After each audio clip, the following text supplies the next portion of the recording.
Okay, hold on. Let's check when the last time I made a YouTube video was, shall we? Today's the day, guys. Today's the day. I've been putting off making videos for years.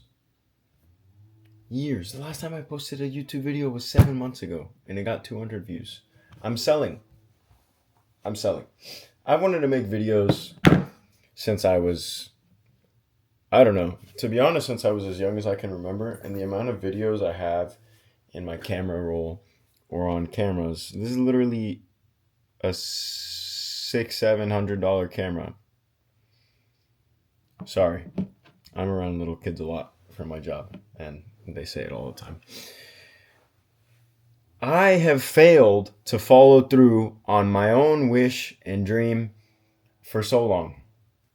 So I'm going to take this video, I'm going to put it into CapCut, and I'm going to post it. And something that I want to talk about, I guess some things that I've been up to. I have been working quite a lot as a competitive academy coach, which has been an amazing experience. I've loved it. It's been fantastic. I've been studying. I am in school. I actually have some philosophy readings pulled up right now that I'm doing for my philosophy class. That's been extremely busy. I've been playing with my college team. We've been training during the week. And I've been trying to spend time with family and my girlfriend whenever I can, whenever I have time. But I've been very busy. And amongst my busyness, it's just another excuse to not post videos and not be creative and not make time for things that are important to me that I feel like I've put off for a long time. So I'm going to record this video and I'm going to post it. I don't care how many views it gets. And this is my commitment to posting a video. I'm going to be posting more often. I'm going to make an Instagram where I will be posting short form videos and me talking and other videos and stuff. And I want to have a creative outlet, you know. There's a lot of very crazy stuff going on in the world. And I feel as though I am doing myself a disservice by not sharing my thoughts. And when I've done it in the past, I've gotten a lot of messages and comments from people asking questions and saying that stuff that I talk about or that I post is beneficial to them and helps them. So I'm not just doing myself a disservice. I'm doing, even if it's 2 people that watch a video that I post, I'm doing the 2 people that are going to watch my video a disservice because I'm not necessarily withholding knowledge from them. But, you know, if I have the ability to help and to, I don't know how to phrase it. I don't know if you guys understand what I'm trying to say. But this serves as a creative outlet. Also, it gives you the ability to help people or to relate to people who think similarly, or maybe think opposite of you, and you bring new ideas to them and you cause them to think in new ways. So, yeah, I'm doing it. Something I've been doing a lot of recently is playing chess. I absolutely love chess. I recently broke 800 elo. I know, it's not the best. I feel like I should be higher. By now, I've been playing chess since I was a kid. My dad taught me how to play, but I absolutely love it. I love it. I'm 8. Let's go through my current stats. I feel like I should be higher than I am, but it's okay. In Blitz, I am 462. Yeesh. In Rapid, I am 815, which is the highest I've been in probably ever, accurately. In Bullet, I am 609. So, yeah, I got to 815 yesterday. So, that's that. Sorry, my mom sent me a message. Another reason I've kind of perceived or understood more so a newfound motivation to commit to doing this is the amount of opportunities that it could bring, not in a selfish manner. And it's not results oriented, it's process oriented. It's also a process of me learning to follow through on things and commit to doing things, even if what I get out of it is me growing, that's completely fine. But everybody has a million problems till you have a health problem.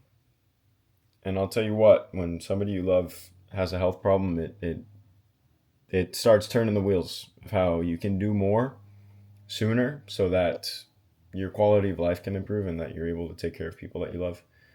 And that's also another motivation behind this. So my plan is, honestly, the plan is just to post, right?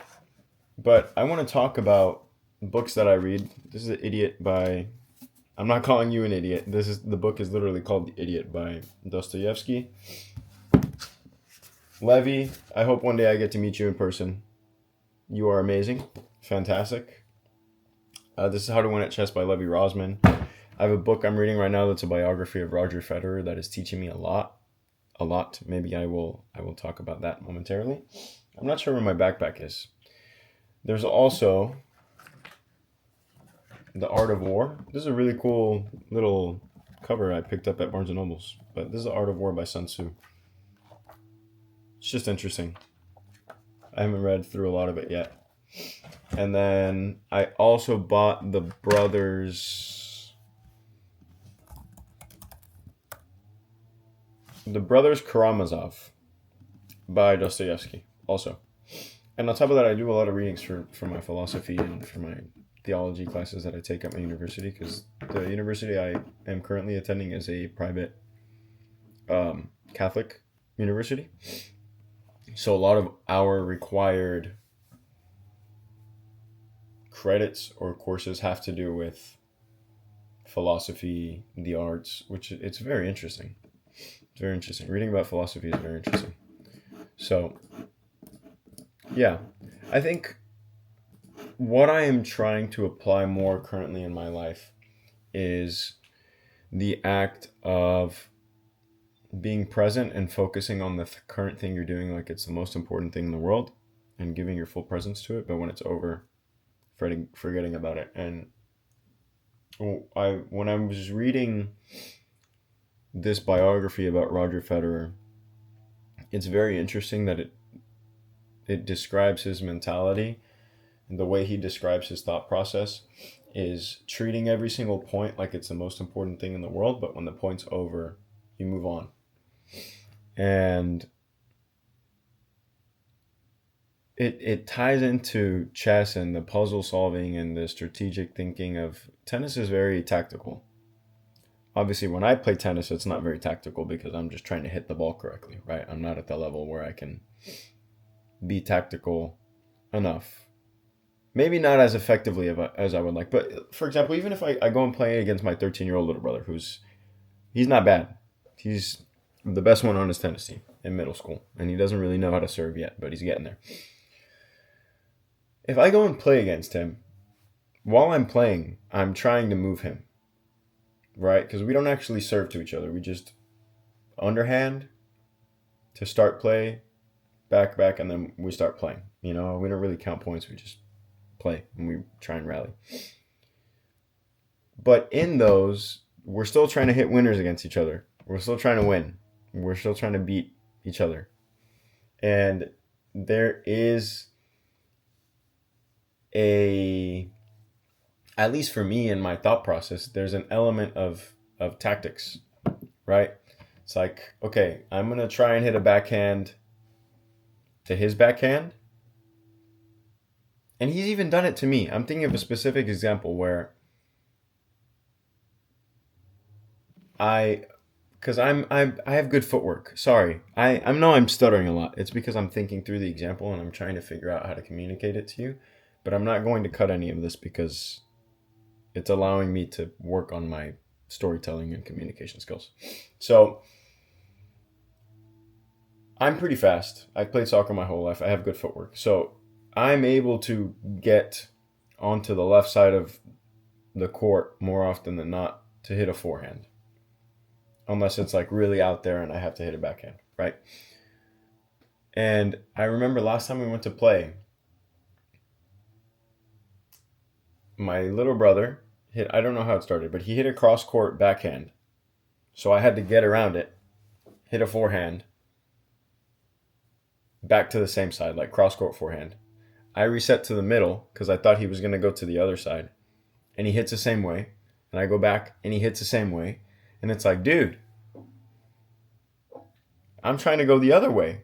But he has control of the point. So tactically, he's trying to take me back and take me back and take me back so that eventually I get tired and he opens up the other side of the court, or I mess up because I'm having to rush back to the same spot 3 times.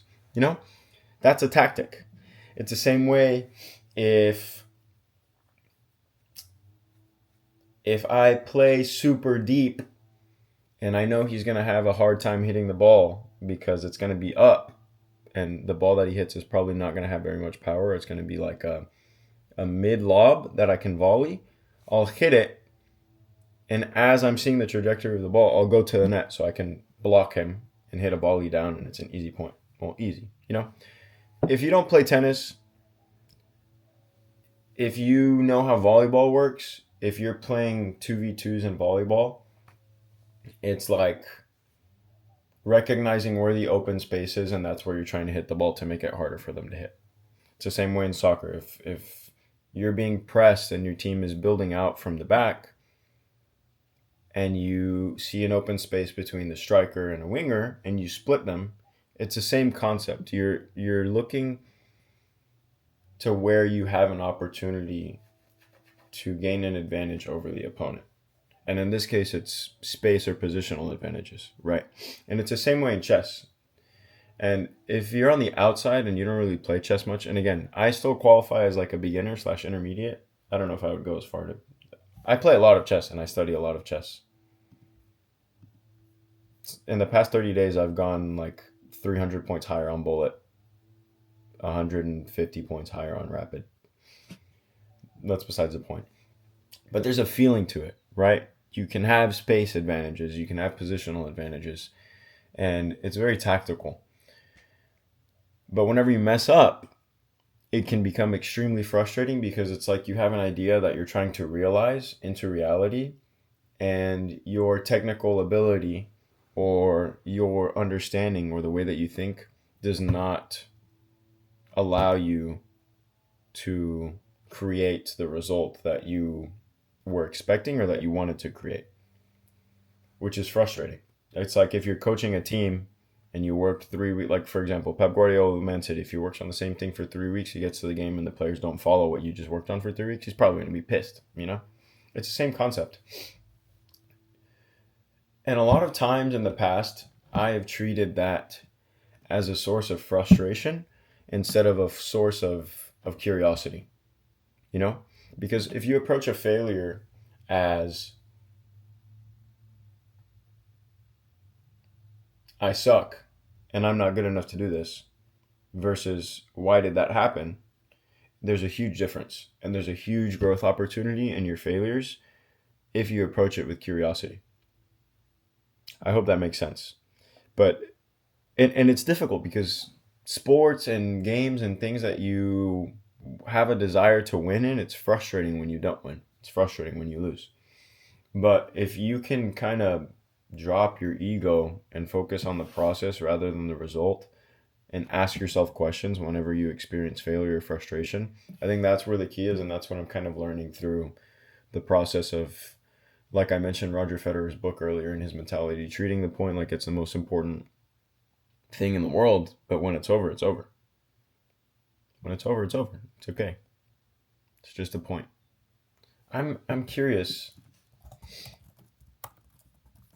I'm looking up what percentage of points did Federer win total. Roger Federer won approximately 54% of the total points he played in across his career. That's insane. That means he lost 46% of the points he played. And he's one of the best tennis players that's ever played. And the statistics are similar with Djokovic and Rafael Nadal. He won about 54% of his total points, and he won 80% of his total matches. But the margins are small. And what you can learn from that is overcoming failure, even if it's in a point, or even if it's in a messed up pass, or even if it's in a failed investment opportunity. You have to learn from it because you're not going to do everything perfectly all the time. And sometimes your technical ability, if it's in sports, or your consistency, or your mentality, or your understanding and the way that you think is going to fail you because either you have not practiced enough or it just happens. You're human. You are going to make mistakes. Not everything that you do is going to be perfect all the time. And if we can learn to approach things from a point of curiosity as opposed to a point of self-critique and thinking that we are not good enough. Now you can self-reflect and say, I need to work on this more, but it's not self-deprecating, It's not like I suck. I'm not good at this. Oh my gosh, I'm so frustrated with myself. It's, I should probably work on that because I've been in that exact same situation 3 times and I've messed it up 2 out of those 3 times or 3 out of those 4 times. Right? In basketball, and you can connect it to literally everything. And I can give you different examples of everything. If you're trying to make caramel and you burn the sugar, you should probably watch some YouTube videos and figure out how to not burn your sugar and change the temperature and reflect on what you can do differently. In basketball, if you get pushed onto your left and you miss the layup in the same spot 4 times in a row, that's probably something that you need to work on to add to your game. In soccer, if you mess up a one-touch pass because you're a midfielder checking in, you want to play a one-touch pass to your midfielder and you mess it up, there's a reflection process. If you just get frustrated and you continue to do the same things without reflecting upon it, you're not growing, which is a problem. So you're leaving stuff on the table because you're too arrogant to reflect.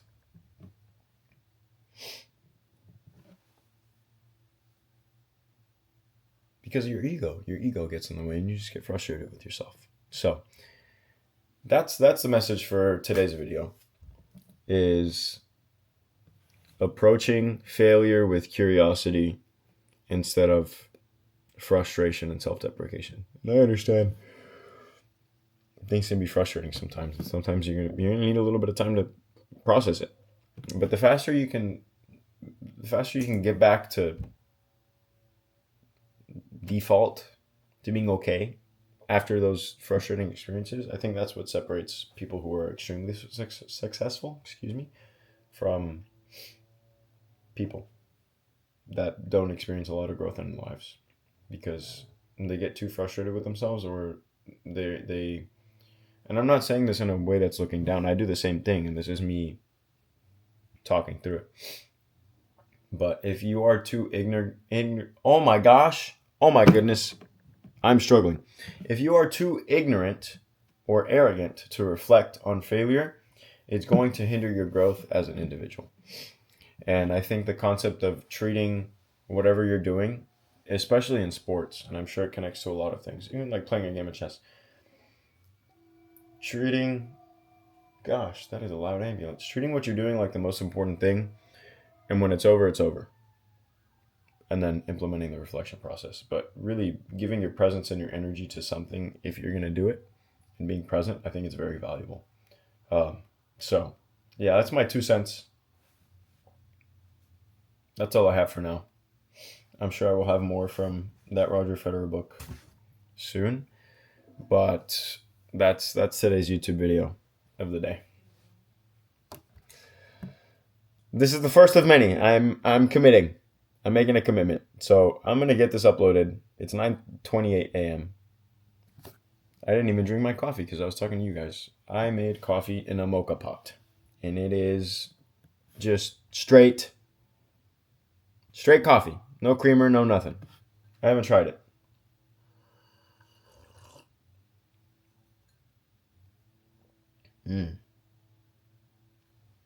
That's not bad. I'm not going to lie. Okay. With that being said, take care of yourselves. Take care of each other. Be kind to people. You never know what somebody's going through.